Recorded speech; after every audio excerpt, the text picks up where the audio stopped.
Hello, I'm Alexia, and let me help you to take the fear out of birth with a mix of real-life positive birth stories and birthing experts sharing their wisdom. I'll also be sharing techniques for getting into the fearless birthing mindset. And join the Fearless Momship community for bonus podcast episodes, access to free birth preparation downloads, and loads more stuff to help you to prepare for a positive birth. Join today at fearfreechildbirth.com. Hello and welcome back to the Fear Free Childbirth podcast. This is me, your host, Alexia Leachman. Thank you so much for joining me today. Now, on today's show, I'm going to be talking about a very delicate but important subject, which is about survivors who go on to give birth, those with PTSD, those who've experienced birth trauma, all that kind of stuff. And to help me, I'm going to be talking to Susanne Grant all about it. This is her work. This is how she works with people, but it is also her journey too. So it's a very, very important conversation. I know that this affects a lot of women out there. I get a lot of emails from you, from many listeners, asking for more information about this very important subject. So that is what today's interview is all about. But I have got some news, some updates to share with you before we dive into that chat. The first thing I want to do is actually just share a little personal win that I've had, and it's really down to you all listening as well. Something quite incredible happened to me this weekend. I found out via Twitter that the podcast and all the work that I do was mentioned at the Mama Maternity Conference that took place in Scotland last weekend, and the podcast was mentioned alongside the likes of Mumsnet and the Positive Birth movement in the wave of new media that is helping to shape different portrayals of birth among women. Because obviously you'll know that I've got a bit of bee in my bonnet about traditional media, about the stuff we see on TV, the headlines, it's all very scary, and how that really does induce fear in women. And actually it's up to us, the sort of new media, the rebels, whatever it is you want to talk about, you know, the people that are really the mothers out there that want to shape the conversation around birth and get it out there that it doesn't have to be this scary thing, that it can be positive. So to be named alongside Positive Birth Movement and Mumsnet as being, you know, instrumental in changing the way that birth is portrayed is really, well, I was absolutely chuffed. So I want to give a big shout out to Laura Godfrey Isaacs,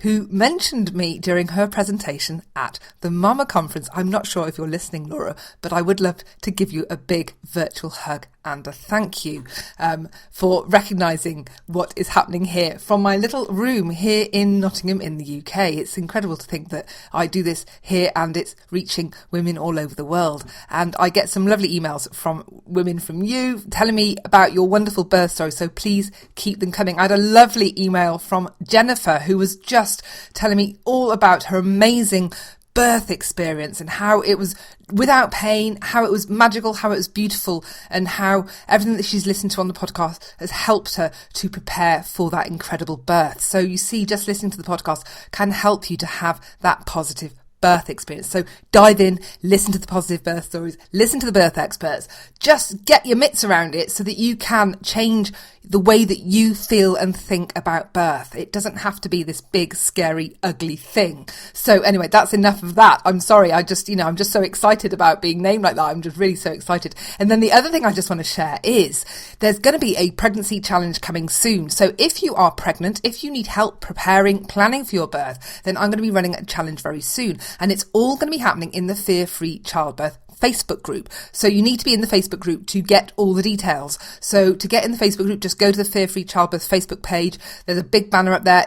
Then it gives you the link. You just jump on the link and then you can you wait for your invite to be accepted. So come and find us in the Facebook group. There's some great conversations happening, lots of support in there from the birth professionals that we've got in the group, and also lots of mamas who've had brilliant birth experiences that are also happy to share their own experiences and how they overcame their challenges. So if you want support, if you want to speak about birth and your concerns and your fears in a safe space, and surrounded by people that care and that want to help you get over this, then do come and join us in the Fear Free Childbirth Facebook group. Okay, enough of all that. Now on to today's show. So as I mentioned earlier, today I'm going to be talking to Susanne Grant all about how we can help survivors of abuse and those women with PTSD, birth trauma, and also that includes things like, repeated miscarriages, baby loss, all that kind of stuff as well, that can help them to have the strength to face their own pregnancy and birth experiences. So I hope that you find a lot of value listening to Susanne Grant talking all about this very important work. Well, hello, Susanne, and welcome to the Fear Free Childbirth podcast. Thank you so much for joining me today. No problem. Thank you for having me. Now, today we're going to be talking about a subject I think probably doesn't get talked about enough, but certainly deserves to have a bit more light shining on it. And I'm so grateful for Susanne for joining me on the show to talk about the impact that personal abuse, sexual abuse, or abuse of any kind can have on your pregnancy journey, on birth, and on any aspect around birth whatsoever. So thank you very much for coming on the show and talking about this subject. Now, just before we start, I'd love if you could just introduce yourself and just tell the listeners a little bit more about who you are and why you're doing the work that you do. Of course, that's no problem. Well, like you already said, my name is Susanne. I'm an international hypnobirthing and healing coach, and as you can hear by my accent, I'm not from the UK originally.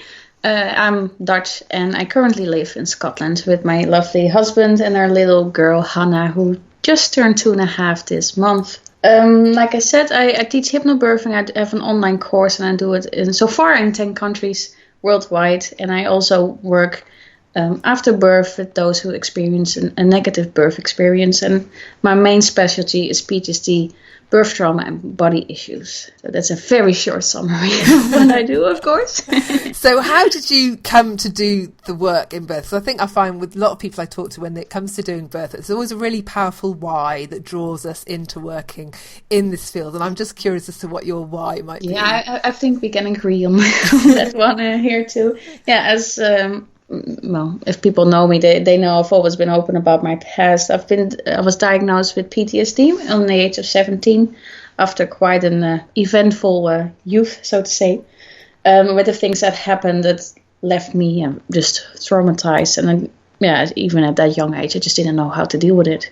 So I did go into therapy, and that first therapist, they tried to help, but they didn't really know, and they sent me home saying, well, we tried our best, well, we can't help you. No, I tried the second one, and that one was good, but it was more like intellectual discussion of the brains, not actual helping with the problems I was experiencing. The third one was really good. The fourth one, not so much. And at that time, it's now 10 years later, and I was kind of fed up. If we can, and my thought was, if we can fly to Mars, then why can't I heal my PTSD? Like in the balance of things. So I decided to look into it and discover more and find more and more resources. And it turned out that you can find closure on wounds that are left open, but not by ignoring them and trying to make sense out of nonsense, as I always say. Well, before a couple of years ago, well, as you may expect, since I have a little daughter, I also had a pregnancy. And during my pregnancy, my PTSD came up again because, well, let's face it, with what happened in the past, it's always been difficult for me to trust people. And, well, I was in a new country. I do speak English, of course, as you can hear. But yeah, it was all things were different. The system is different. The maternity care is different. And it wasn't like in a bad way different. It was just different. And you need to trust people. And I just noticed during my pregnancy how all the emotions, old wounds started to play up again. And well, luckily, I'm open about my past. And I had a midwife who was supportive and just, made sure I was taken care of. And that people, just unexpectedly touched me or those kind of things. For me, it was just no. Thank you, but no. And after I gave birth, which was a lovely birth here at the hospital, I used the hypnobirthing techniques to help me work through what I was doing, and it also taught me how to talk to the medical staff and the midwives to get most out of my experience. And that all combined was such a powerful experience. I decided to train as a hypnobirthing teacher, and because of my own past, I just now focused on ladies who experienced either abuse in their past or had a miscarriage, stillbirth, just prior negative experience that can either influence the pregnancy or birth.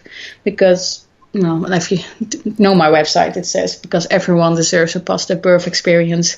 I absolutely believe that everyone deserves a positive birth experience, either by going right in and having it, or finding closure afterwards, because there are techniques that I'm trained to do that we can. So yeah, as I described, we can't change what happened in the past, of course, because that's the way it is, but we can't change how you feel about it. And a negative experience can therefore be transformed into a feeling of a positive experience. So if you don't mind me asking, I mean, you sort of spoke very quickly about your pregnancy experience. Would you mind sort of talking a little bit more about your pregnancy experience and how that may have brought up for you things that were related to your previous experiences, your abuse, whatever you went through, just so that women listening can have a bit more understanding about what that meant to you? Now, for me, it was the weirdest thing, because of course, pregnancy is about 9-10 months if you go full term, and for me, it was like you went back all the way in time. So the first month was around the age that I was, the first years, and I experienced all the emotions, all the thoughts, all the feelings, even the flus and stuff that I had, and then the next month I would go further back in time, a few years before, relive the same thing, and until going full term, I went all the way back in time for even with memories coming up from like primary school and like the flu that I had, and just everything was brought to the surface. I don't know what's normal, it was my first child, so I did say that to the midwife. What's going on? Is that normal? Is that you tell me.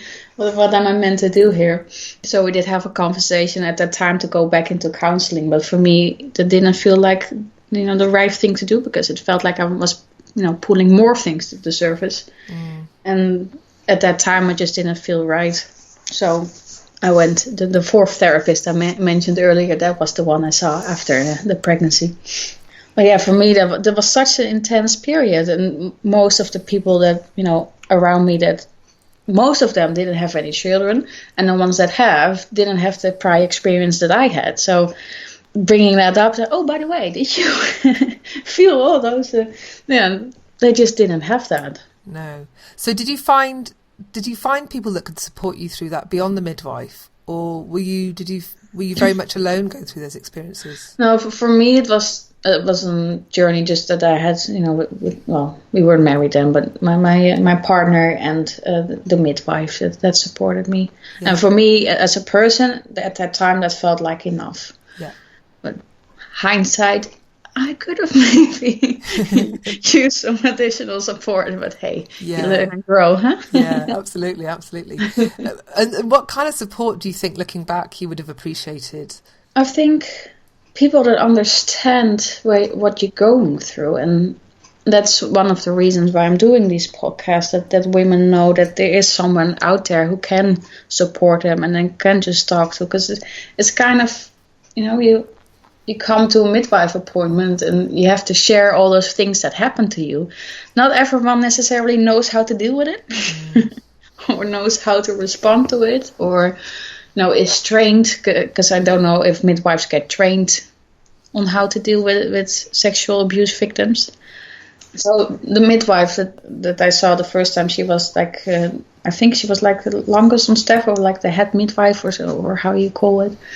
And she just went my primary caregiver. So I saw her for like 6 months until she got promoted. That was a bit of a downer. Her replacement was, as I always phrase it, not for me. Mainly because as she was talking to me, I believe I speak English very well. I could not understand her. So I told her, come on, English is my second language. If you want me to understand you, you need to, speak up or repeat it or whatever. But I'm not following you. And if you are meant to be taking care of me and I'm not understanding you, this is not going to work. So she looked at my husband to translate. Was this when you were living in Scotland? Yeah. So she probably had a really strong Scottish accent, I'm thinking. Yeah, probably. But I don't think I would have understood it. My husband is Scottish too, and I can understand him, so I'm not sure what the accent was, but it was not for me. And we never saw her again, because I told the other midwives, if she shows up at my birth, she's out. It's just, for me, that was such a blow in the face to go from someone who understands so well on how I was doing, what I was going through, what was the support that I needed, to someone who wasn't even willing to repeat what she says because I can't understand her. No. We're not doing this. And maybe that's also a bit of the Dutchness in me, that I say, this is my boundary, and that's how far you go. Good for you. Yeah, but I do notice a lot of women, especially in pregnancy, it's kind of like we are expected, so to say, to give your power away. As in, you just do what you're told. And especially if you have a past of someone if you're talking about child molesting or like rape or that kind of situation, just being told what to do sheds a whole different light on things if you place that suddenly in something as personal as being pregnant and giving birth, because it is a very personal experience. I'm not sure if you know the work of Penny Sinkins. She has a book on when survivors give birth, and she also explains in there, she says, if you're working with a pregnant woman during labor and the birthing process, and you just tell them, oh, just relax. If she's been told that in a prior situation that was negative for her, that can trigger a whole range of other, freeze, flight, fight response kind of behavior. Now you shut down because, your body is meant to keep you safe, of course. And labor suddenly stalls. Yeah. So it's so important, to understand the whole process and being able to, work together with your care provider so you can get that positive experience. So since your own pregnancy experience, and now that you're choosing to focus your work in this area, are you aware of other areas of support that women can access to get the support that they might need? Well, I know there are a lot of Facebook groups available on this topic, and either locally, and there's also like the Birth Trauma Association. And so for me, the best thing is always to start, of course, with your midwife if you have something that comes up. And sometimes things even come up that you just always suppressed, and now suddenly is surfacing, because if the midwives, they are your main care provider, and they are there at the day itself. The only way they can help you to the best of their knowledge is if you provide them with that knowledge. Yeah. So, and of course, there are enough, therapists or counselors, like the sessions, the healing work that I do, of course. There's enough to support women, but you do need to, speak up and reach out, because it's not going to flow your way, unfortunately. So I'd love to know how your birth unfolded. Would you be okay sharing your birth story so that women... My actual birth? Oh, wow. Yeah. I don't think I've ever told that before. Oh, really? Are you okay sharing that? Yeah, that's fine. I need to think. How did it go? It's been a while. Like when the waters kicked off, or like that moment that you realised that labour had kicked off? No, the labour of my waters went like almost at the end, then you need to skip a huge bit. That was kind of funny, because we always said we would give birth on the 15th of May. It's just, we both felt like, no, that's the day it's going to be. So they changed after the second scan my due date to I think the 23rd of May. And we already told them, you're wrong, it's going to be the 15th of May. So I think the day before they dropped off my home birth kit, because I was aiming to have a home birth. And it's like, oh, well, right on time, because tomorrow I'm going to give birth. I'm like, yeah, sure. So, well, you can guess what day I gave birth the next day. It was quite intense, a bit more than I was hoping for, but it was still, fine with the process. And the midwives that they sent to my home, they did know of the work. Because you get two midwives when you do a home birth, and the second one has also been on the home visit, and she replaced that midwife that I couldn't talk with. Oh yeah. And she was really good, and she respected my boundaries, and no one, because I wanted them out of the room just because I didn't want to be triggered whatsoever. And the most funny thing is that I have an injury at my wrist from when I was playing football in high school.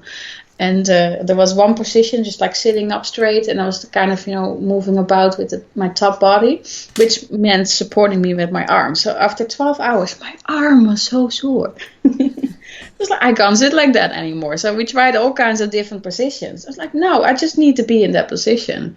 So I ended up having one of the midwives call the hospital so I could go into the birth pool, just because my arms couldn't support me anymore. Oh, so of all the things you prepare for and all the research you do and all the positions and all that stuff, and you end up with a stupid sport injury playing.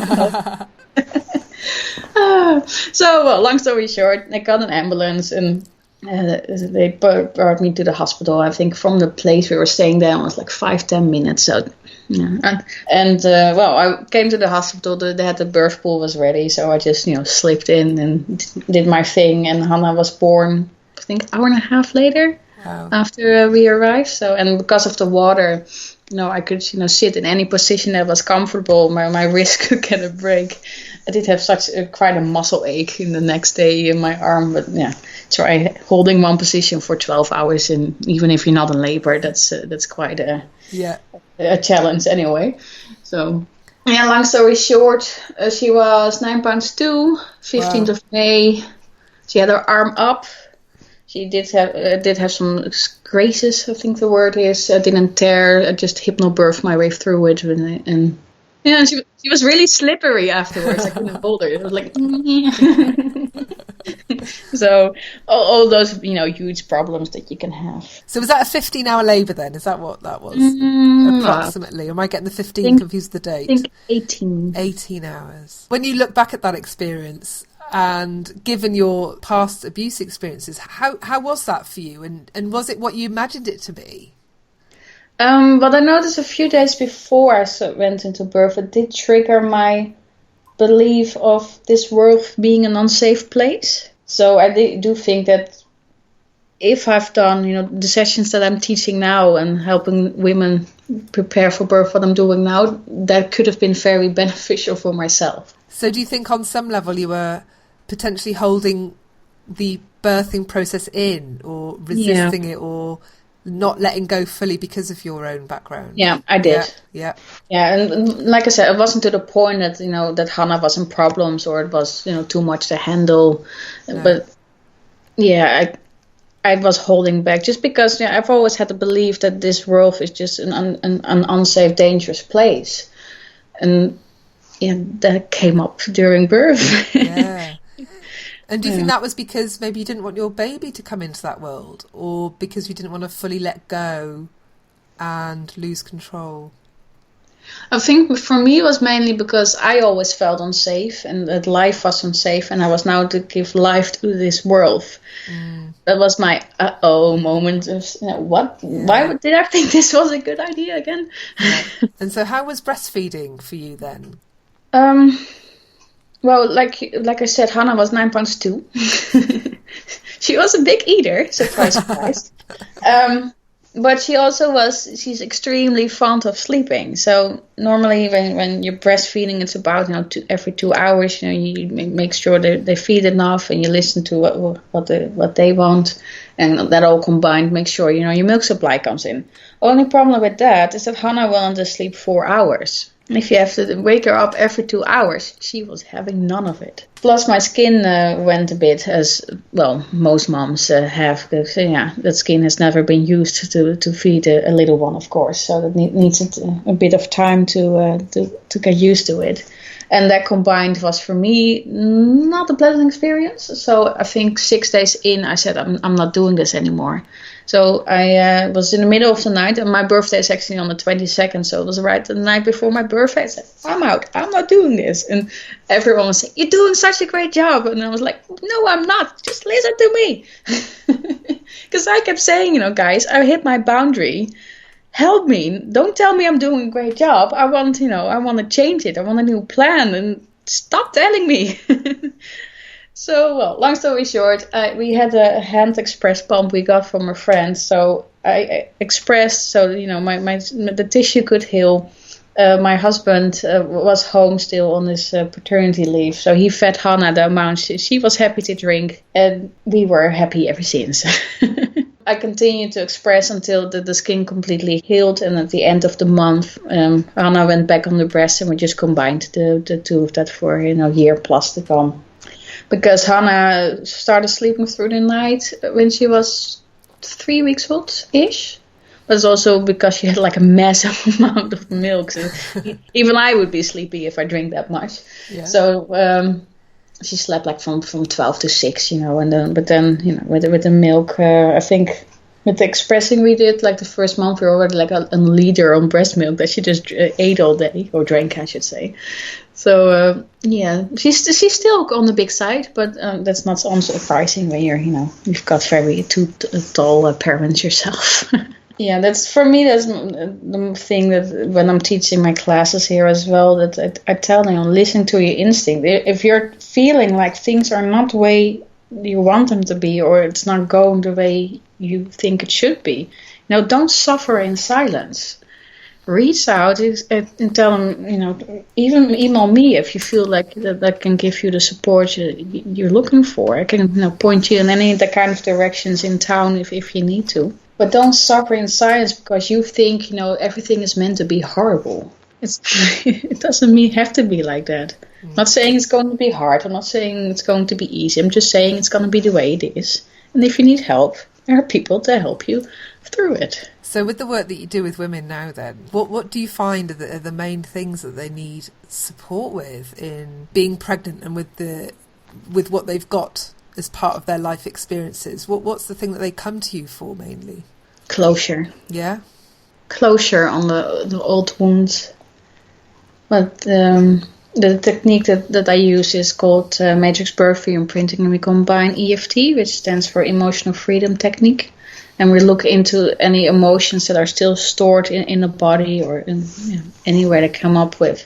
And especially if you're talking about a miscarriage or stillbirth or abuse, there can still be, when you think about it, sometimes, you feel like your stomach flipping, or you feel like you get a headache, or those kind of things is your body's way of remembering stuff. And we can actually remove that negative stuff that's stored. And even though, like I said, I can't change the past, but I can't change the way you feel about it and help you through the healing instead of trying to ignore it and trying to work around it. No, we resolve it once and for all, and we go ahead to plan for the positive experience you do deserve, because that's also the belief of I don't deserve this.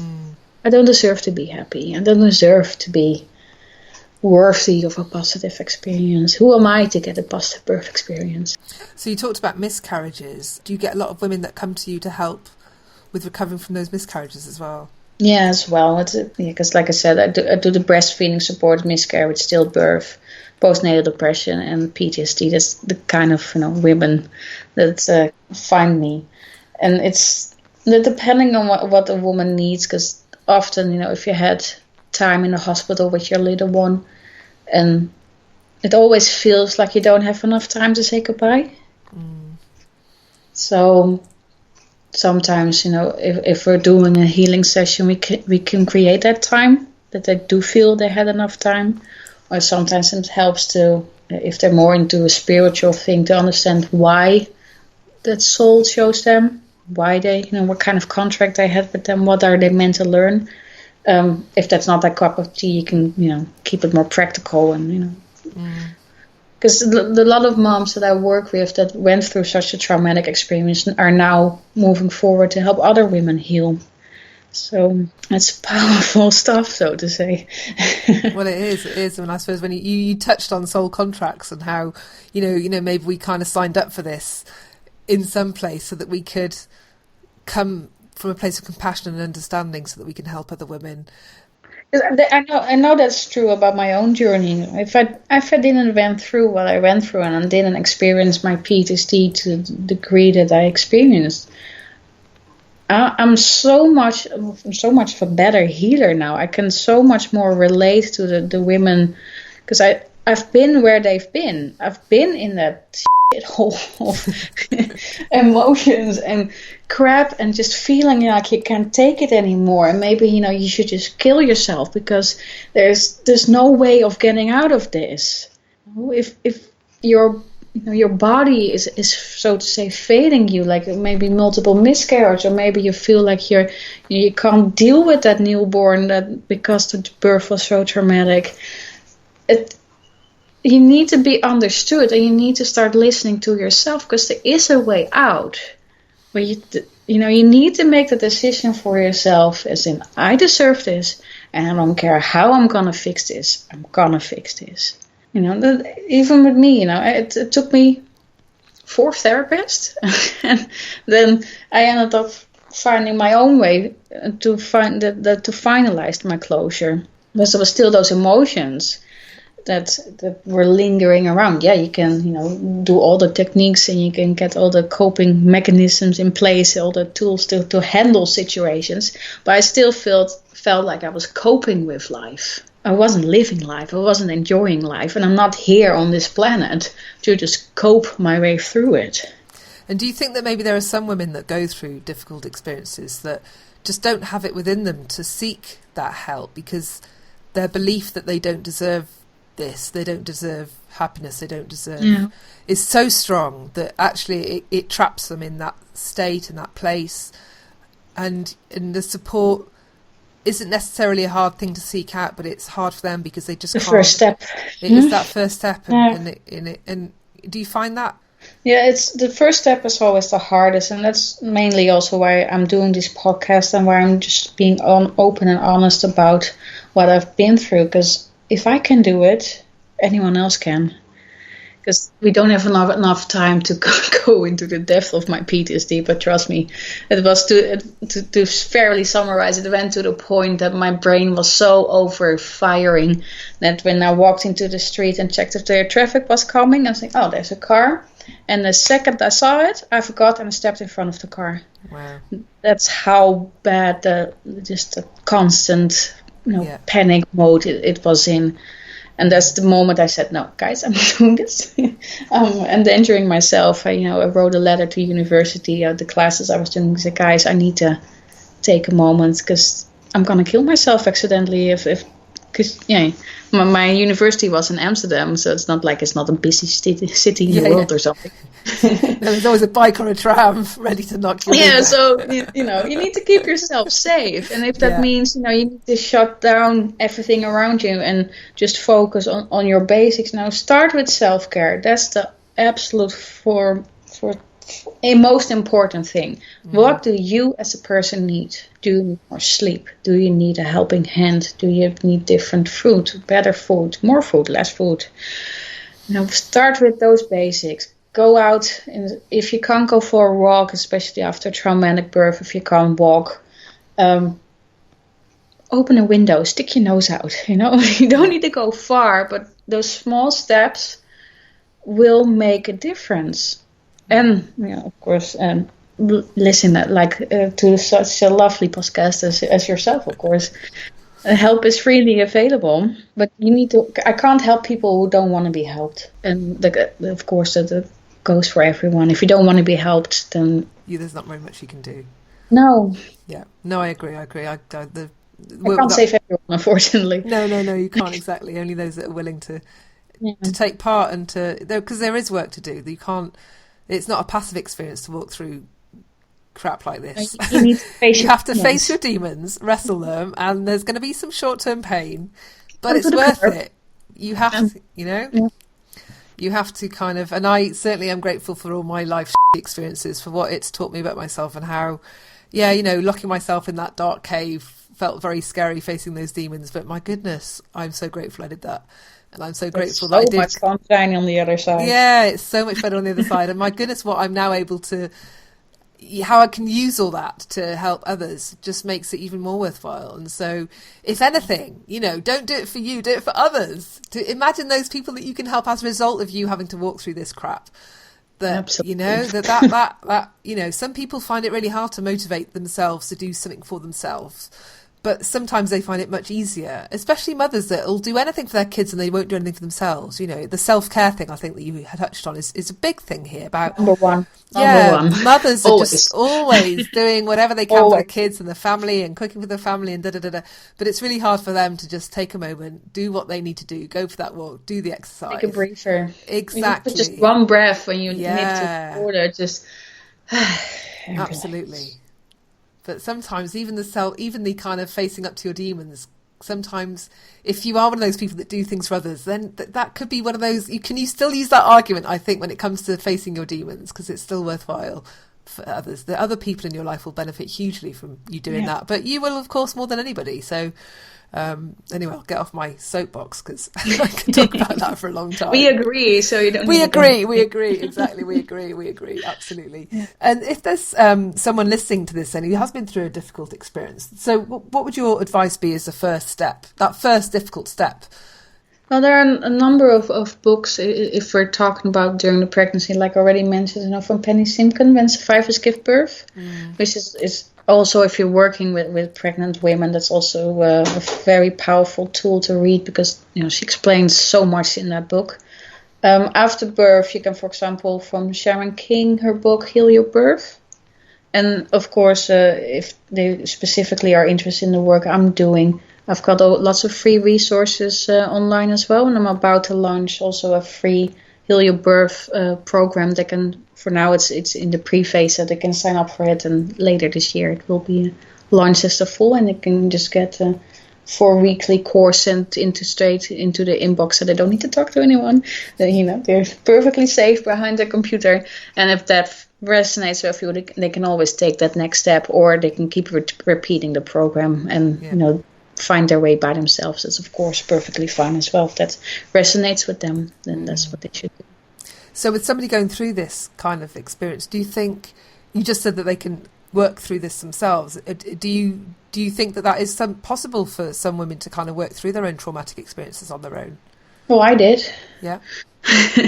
So yes, you can absolutely work through it by yourself, but it took me 13 years. Yeah, I would like to significantly reduce that times for a lot of women in this world. Because I know it's possible, but it always breaks my heart when I see, birth stories or people like 10, 20, 30 years later that they're still so upset about. And it's like, I wish I could hand out closure, like on, the street corner or something. Like, here, just patch it on any body part and, just heal those old wounds from the inside. And you mentioned earlier about, how the preparation work that if you'd done that in your own pregnancy would have sort of helped you with your own birth. And so, I guess it's a really important point to touch on when you see about how mothers are celebrating their children's birthdays, and if they have a difficult experience, how that birthday is a sweet, bitter experience, because of their own experience, and yet not to want to take anything away from their child's birthday, and how important it is, first of all, to kind of do as much preparation as you can while you're pregnant, so that you can minimise educate yourself, the likelihood of a traumatic experience. But if you do that post-healing work as well, so that you can enjoy that birthday. You deserve it. You deserve it, absolutely. You deserve to be all happy. That is entirely possible. So anyone listening to this, just so that they know that they don't have to live with this, and there is a way out. Absolutely. Yeah. If I can do it, you can do it. Absolutely. And also, just to reiterate, there are so many good techniques out there that are really good for relieving trauma, PTSD. That means that, if you're seeing somebody where you're not getting the results, it just means that they're probably not using the right kind of tools or techniques with you. So That's just fine. Find somebody else. Keep trying. Keep trying, because there is stuff out there that will help and that can work on this stuff pretty quickly. Just because one therapist didn't help you the way you need doesn't mean there's no one on this planet that can help you. Absolutely. Well, Susanne, I'm sorry I said your name wrong, Susanne. Thank you so much for joining me on the Fear Free Childbirth podcast. Now, for anybody that's super interested in your work, where can they find you? What's your web address and Facebook details and all that good stuff? Oh, I've got a lot of stuff. My webpage is www.grantmethod.com. Facebook is /grandmethod, Twitter as well, Pinterest as well. So I'm everywhere. You're everywhere. If they just get to my website, they can, like I said, they've got lots of free resources available, as well as preparing for pregnancy, but also after pregnancy. And if they're interested in working with me but not sure how it works, they can also book a free discovery call with me. It's all my website, all the details. Perfect. I'm a former scientist. It's all very clear, all very perfectly laid out. I love it.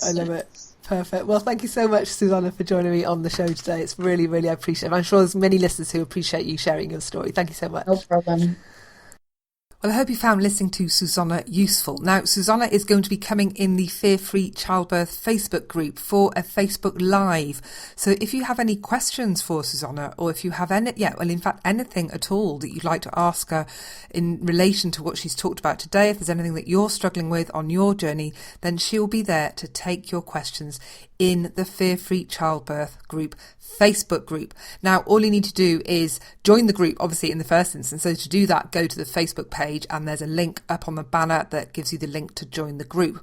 The Facebook Live will be taking place on May the 9th at 2:30 UK time. That's 2:30 BST UK time, and she will be there to take your questions. I'll be opening a thread earlier in the day, so if you are in a different time zone and you can't make it live, then all you need to do is just pop your questions in the thread that I would have started that day, and you will get the chance to have your question answered. So if there's anything that you want to know more about, following up from Susanne's conversation that I had with her during today's podcast, then do come and find us in the Facebook group. Okay, that's it for today. See you again next week. Bye for now.